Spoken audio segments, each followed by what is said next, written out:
Well, today we're going to talk about chakras, right? Awesome, yes. We talked about that on the last show. That we were going to talk about that on this show. But before we do, Onea, can we talk about this last eclipse we had? Yes. What did you think of it? It was really powerful. Not only was it really powerful, but it was gorgeous. But we had a major lunar eclipse, which on this side of the world we weren't able to witness because it was on the other side. But it was a pretty powerful moon. Well, let me tell you how it affected me, because I'm not the only one. I think anyone who's a little sensitive at all really felt it, and I know you did, and I did. But I've had vertigo ever since. Now, it's getting a little bit better than it was, and I kept pushing through it, but I still have some hanging on. I've never had vertigo in my life. What is vertigo? You're just kind of dizzy. You just kind of feel dizzy, okay. I had a client that had vertigo, and they actually said they took motion sickness pills for that. Great idea. And that will help at least keep the spinning from going. I spin naturally anyway. Just wind me up like a top and I spin, yes. But that's a great idea. Well, that has to be a little aggravating too, and also too with all the rain and the barometric pressure being down or up or whatever you say. That probably has a cause for it too. Boy, we are scientific, aren't we? Not only are we not really sharp on technical things, but now we're showing our ignorance on scientific things. But she knows what I'm talking about, and I know what she's talking about. And hopefully you know what we're talking about. Yeah, and hopefully that's right, the name of our show. Let's talk about chakras. Chakras are like little vortexes. And everybody, I think, kind of knows what a vortex is, but in case they don't. Right. Go into depth, because I think we believe everybody knows what it is, and I'm still not really educated fully on it. Okay. So, yeah, go into a little more. Okay, a vortex is actually the magnetic energy that's in the ground. And since we live so close to Sedona, and everyone kind of that goes to Sedona, if they don't know about the vortexes in Sedona, they will learn about them. Many people come from all over the world to meditate, to sit in a vortex and feel the energy. Sedona alone has 4 different major little energy systems to balance chakras with, okay? But what we're going to talk about, actually, while I'm thinking about it, there are only 4 major ones recognized in the world. Okay, now what's the difference? Are they like on 4 different sides of the world? Are they? The vortexes? Yes. There are 2 that are considered with positive energy, and 2 that are considered negative energy. Okay. The positive energy, although Sedona has 4 vortexes. Right, I was just going to ask you about that. Right, but it's considered one vortex center when they talk about the major vortexes in the world, okay? Okay, but that's one of the ones of the 4. One of the 4 is in Sedona, Arizona, and the 2 positive energies are Sedona, Arizona, and Kauai, Hawaii. The negatives are the Bermuda Triangle and Sussex County. No, it's not. Is it in England? I think so. Sussex County in England are considered the negatives. Okay. But a vortex, again, is the magnetic energy in a ground. Okay. However, you can have a vortex in your own backyard. You can have a vortex just right outside the door of this building. Now, and I talk a lot about people that need the proof and people that need to know that. Is there a way to barometer it? Is there a way to measure it on a scale? Well, there is, because it is a magnetic energy, okay? But anyone who's sensitive at all to energies can feel the energy, where you don't need to have a magnetic kind of a proof thing. But yes, it is, because it's magnetic energy. But in our body, we have vortexes that are just like that. They're little energy wheels. They look like little wheels, and they're not visible to the naked eye, and they're not visible on an X-ray. They are in the subtle bodies of the body. Okay. There are 32 vortexes, not vortexes, but chakras, Okay. that are in the body. However, most of the time when they're talked about, or when you learn to meditate or work with chakras, the 7 major ones are the ones they always talk about, Okay. even though we have minors and majors. Okay. And I am assuming each one serves a different purpose. It's not just having them all over 7 over your body. Right. They each serve a purpose for different reasons. They're different Okay. reasons, and they're aligned, and we will talk about them. And I don't know, Tani, can you get a close-up of this? Is that possible for you to hone the camera in on this? What this is an outline or a drawing of a body with kind of little dots right along the major torso of the body, showing where the major chakras exist, even though we have chakras in our knees, our feet, our hands, and excuse me, especially healers that do hands-on healing, or even Reiki workers that channel energy, all have the center of their palm that has a chakra where energy is sent through, okay? Or the chakra system. We all have that, but other people have a stronger chakras than others? No, Okay. we all have the same strength chakras. We all have the same chakras. Okay. However, it can change according to the aura is reflected from the colors of the chakra.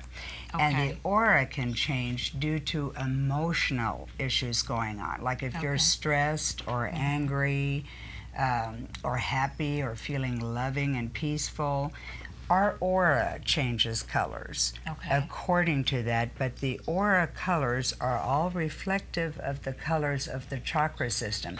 The chakras are a way of keeping you healthier. Okay. If we learn to work with that and learn to balance our chakra system, our whole entire beingness is in balance, healthier, happier. Yeah. Okay. And that's important, and that's part of what we are trying to get out there, is how to keep yourself good health and keep yourself balanced in alternative ways. Well, beingness, last week we talked about all of the junk mail we're receiving and keeping junk mail out of our minds. And this is just another aspect of what you can do to help yourself stay well balanced. Okay, and healthier. Let's talk about it, Onea. You want to take the base chakra? We're going to talk about the 7 major chakras that are starting at the base of your spine. And we're going to tell you what organs they regulate in your body and how important it is that each chakra governs different organs in your body. So we have to read it because we don't have it memorized, and we're not going to go into each and every little detail, but we'll give you the highlights. And why don't you start at the root chakra, which is at the base of the spine, and the color for that chakra is red. Want to read what organs it governs? The first chakra, the base or root chakra, is located at the base of the spine and is defined as the chakra that governs understanding of physical dimension in the energy centers through which one experiences fight or flight. It externalizes as the adrenaline gland governs the kidneys and the spinal column and is perceived as red. Thank you. Well, and you know, when we're angry, we always associate the color red with anger. So if you're not comfortable in your own body or you're angry, the red is going to reflect in your aura, because that's where that particular, we call it the seat of the body, how comfortable you are, how you sit. You know, the base of the spine. Next, we go up around the navel area, and the color for that chakra is an orange. It is also the creative and sexual chakra.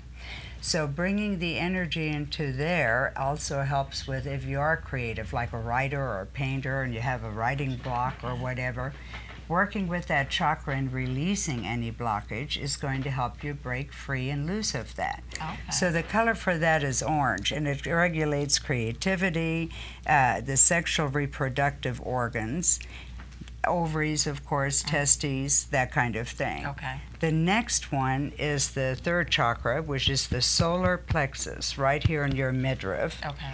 And the color for that is a golden yellow. Why don't you just give us what organs it governs? That it's the nervous system, the clearinghouse for emotional sensitivities and issues of personal power.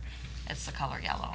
Right, and a good test for anybody that's watching the show, if you've never done this, take a deep breath, just inhale through your nose, follow the breath down inside your body as far as it'll go, and see where it stops.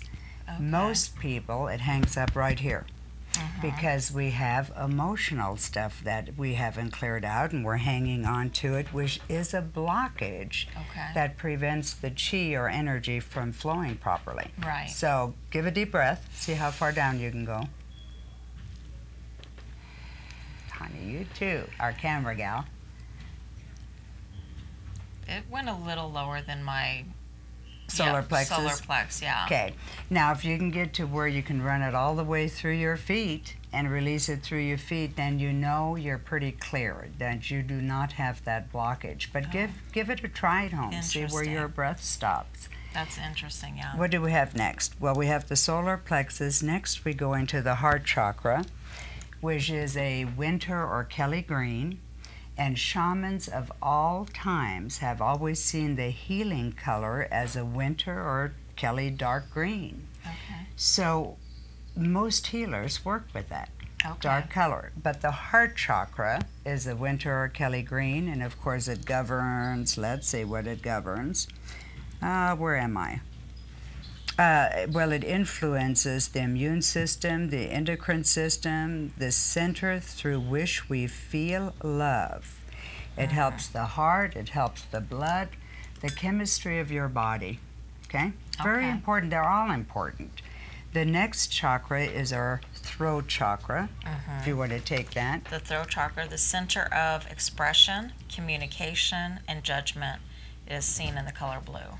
Okay, so this particular blue, though, of the throat chakra is more like a sea mist blue, but communication. Okay. And what you have next, we go... And you said that was in the throat. In the throat. Which makes sense the for throat communication.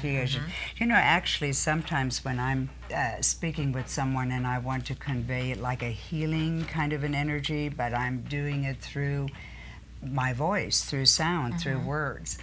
Often I will bring the color green into my throat and just kind of like you're swishing water around, just kind of swish it around that color, and so I can communicate in a nice healing way.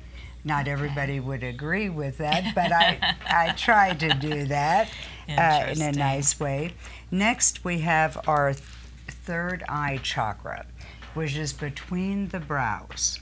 The color for the third eye is an indigo blue.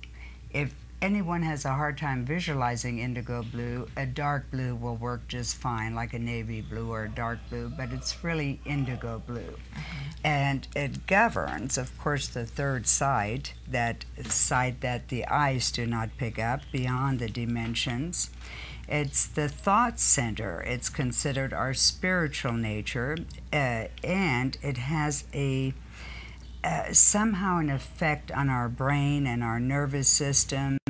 The third eye just is part of the most important things you can work with. It also governs and regulates our pituitary glands.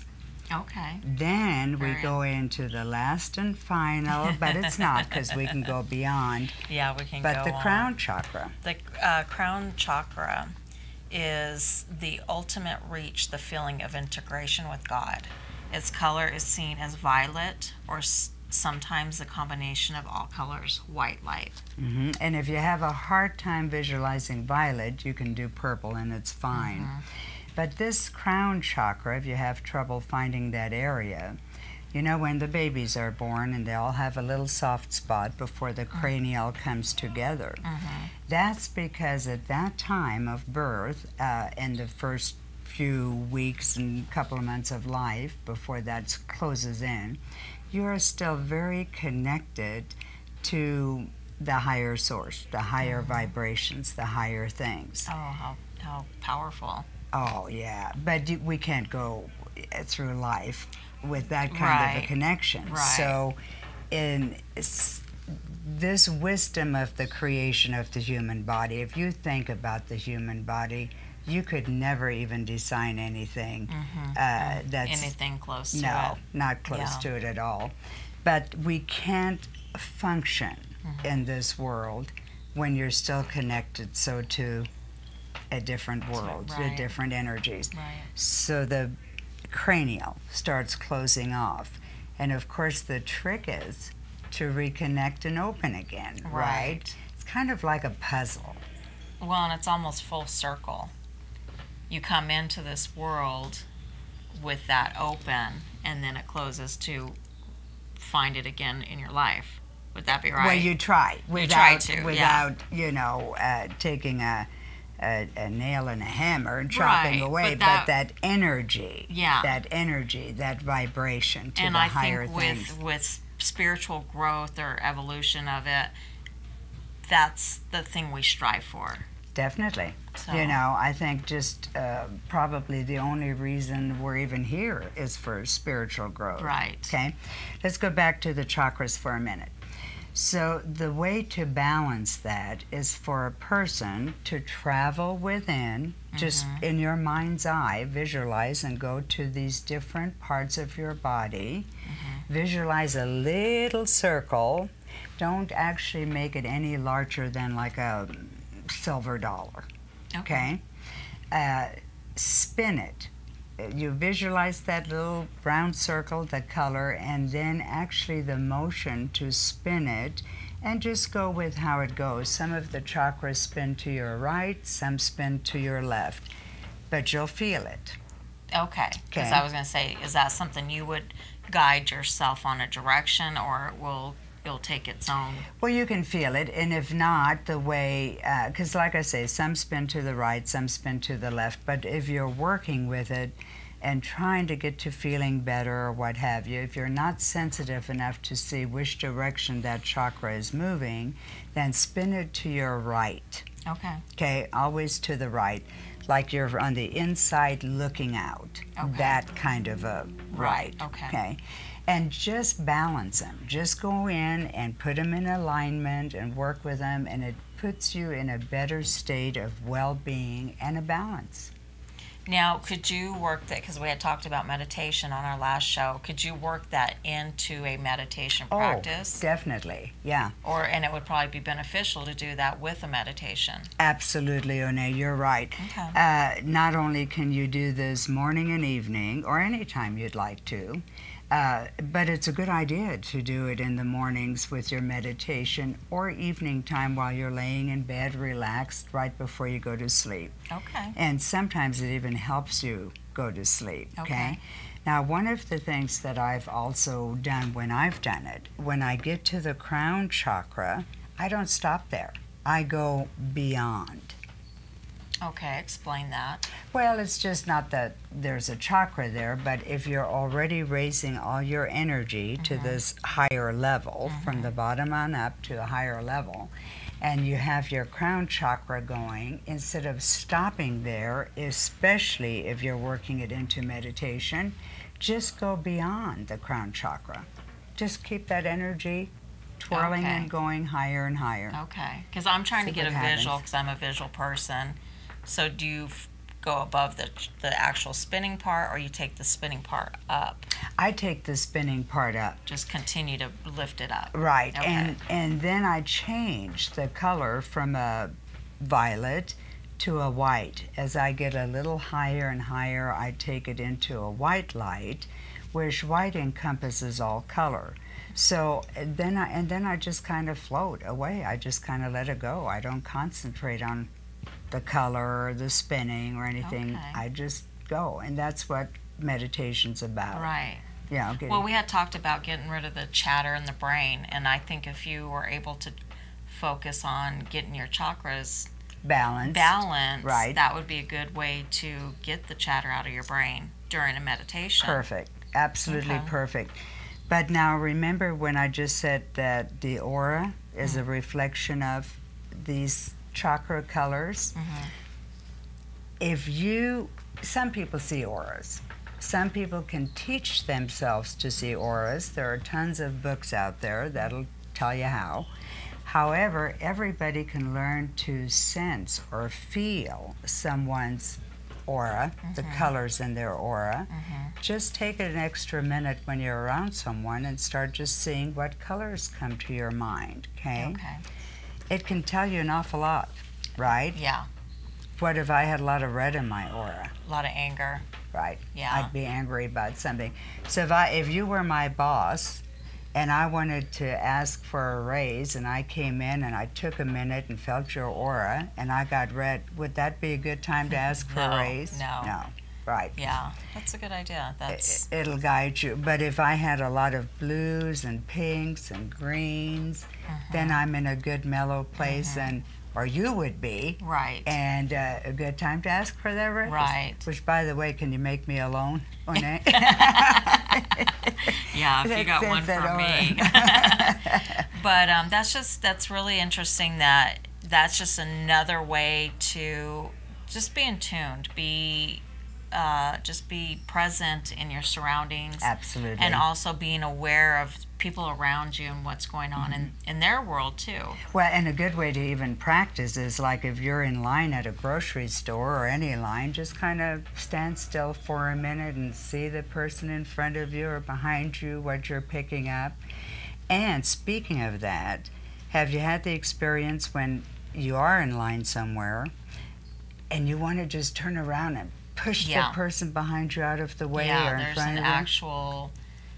Just an actual energy field when you feel somebody just too close and you're invading your personal space. Okay, and what's happened is that person has just stepped into your aura uninvited. Okay. Uninvited. Some people we want to come in closer to us, but subconsciously we invite them.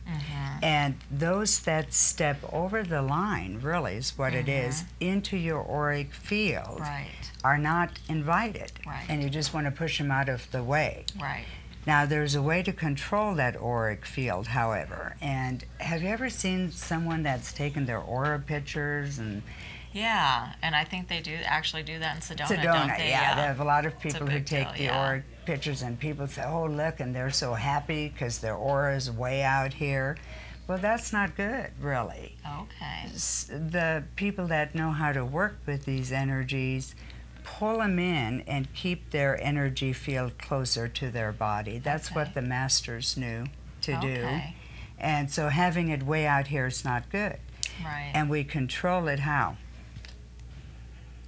Balancing our chakras. But sizing them. Oh, keeping it like a silver dollar size. Keeping it a silver dollar size instead of like a, way out here size. So by keeping them kind of under control size-wise, you keep your auric field under control. That's interesting. That's what we're talking about. Yeah, right. Well, and I think too, like I said, it's something that people are becoming more aware of, but not everybody is aware of. So I like the example you gave of somebody stepping into your field, and that everybody's experience, regardless if they knew how to identify with it or not. I agree. They have all experienced it, and now there's a definition to it. Right, where I think you're right. Everybody's experienced it, where you just want to turn around and just push them back, get back. Or when you see somebody, you can feel somebody looking at you. Oh, that's that's that's called a peeping Tom. No. Right. but instances like that they can relate to to kind of get a grasp on what this is about. What it's all about. And like I say, it's easy to control by keeping your energies closer to you and not being so scattered. Right. And speaking of scattered, actually, if your head is even scattered or you're running around like crazy, your aura can get scattered. And the wider your aura is, not only can people step into your auric field, but you're picking up everybody else's stuff. Right. You know what the easiest ways to cleanse an aura? Take a guess. My first instinct would be deep breathing. Oh, deep breathing. No, to cleanse one is take a shower. Okay? That makes sense. After a long days of work, the only thing that clears me is a bath or a shower. Right, exactly. And because I said we're not only people stepping into us, but we're picking up other people's energies all day long and putting it into this auric field. So yes, you had mentioned that to me one time, and I forgot about that, but my natural instinct is to go get into water just to calm and cleanse. There are ways you can do it through energy work and just by certain techniques. But the quickest way is just take a shower, which is kind of nice at the end of the day anyway, especially in this heat, all right? But there are other tricks that we're going to talk about as we go along, and they're not tricks. I mean, I didn't mean to say we're going to pull them out of a hat like a magician, a bag of tricks, but little things we're going to talk about for people to learn how to work with these different techniques and energies to keep themselves healthier and in a good technique. Well-beingness, okay? Yeah. Any questions? I think we covered it all, but it actually opened the door up for more, like you said, techniques and ways to do it, and I think it's leading itself to something really interesting. We always find it interesting. Oh, of course, we like each other, and we think we're both interesting. We think pretty highly of ourselves. Hopefully everybody out there likes what we're talking about.